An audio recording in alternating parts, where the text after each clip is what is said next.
Welcome to my Firebuild guide. We're going to go over the gear and what stats you want on that gear to make this build work, and also talk about the fire spells that we're using. So the gear. Across all gear, you're going to want the skill Fire Phase Spirit Consumption, because this lets you cast more fire spells. Flame attack power, because it increases your flame damage and also your status effect accumulation. And now you're going to want to farm the set the Witch, because overall in general, this is going to help you with spell casting. I don't have each piece, I just have the chest piece. Now with the flame weapon spell, you're gonna want to input the skill element imbued, but that only goes on pants and your weapon. It doesn't go on any other piece of gear.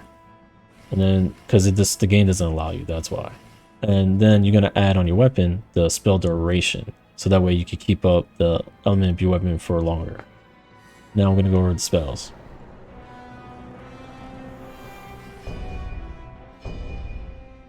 Now with the spells, you're going to start on the left side of the skill tree, work your way to Flame Wave, and then unlock Flame Weapon, and then go to the right side to unlock Bursting Fireball, and then Overpower Burst, and those are your 4 spells for this guide that you're going to be using throughout the beginning of the game towards the end of the game.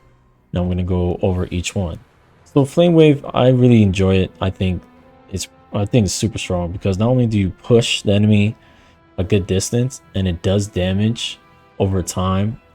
I mean, this does damage over as long as they're in the flame, but as a bonus, the enemy doesn't know what to do. And I'll show you a visual of it, but I'll also explain it. Like, they kind of just go into it. They don't go around it. They don't jump over it. They go right back into you. So you're getting 2 initial hits of damage. The first is when you cast it, and the second is when they walk towards you to hit you. Now, flame weapon, it's really good because it just adds more to your basic attack. So if you're doing 40 with just your regular attack, this is going to add an extra 20 to 30. And then overpower burst, because it increases by a lot your wizardry spell and also martial arts. So it has a multi effect right there. So that's really good. So if you want to use more martial arts than spellcasting, I mean, this is a perfect fit for you. And then the fireball is 1 for distance, and 2, it does immense damage by itself, but even more when you use overburst first. And it's also good for bossing. You pretty much are killing everything when overpower burst is active. That's not a boss. And now we'll just get into showing you how this baby works. All right, so overpower fast right now, and then the fireball. Boom. Dead. 1 hit. Now without it, he doesn't die, but it still does a lot of damage. So he still does a lot of damage, but he didn't die. And that's the power of the overburst, accompanied with the fire burst. Now I'll show you the flame wave, and what I mean by it's a bonus that the enemy doesn't know what to do. Well, it's not the best example,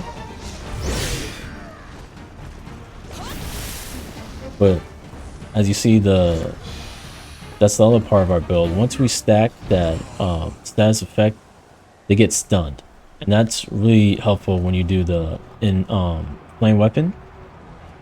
So for a better example, I'll show you the flame imbued flame weapon, so you can see how that works. So you saw he got stunned because we gave him the negative status effect, and he died pretty quick. That was a few swings, right? Granted, I got hit, so that made it longer, but that was just a few swings. For a better example, the flame wave, be with these guys. So I'll push them back when they go right into the flame, and then you can just keep casting it. And they're pretty much like they're killing themselves as as this crazy game hits me. But I think that's the beauty of Flame Wave, that when you're doing it correctly, it's just extremely effective. Now with just the fireball by itself, with an enemy that doesn't have that much life, it's super dead. And then same thing with the flame. An enemy that doesn't have a lot of health. If I didn't miss as much, the guy would have died in like 3 swings. But that's the power of this build. So the main focus is just increasing overall damage with the flames.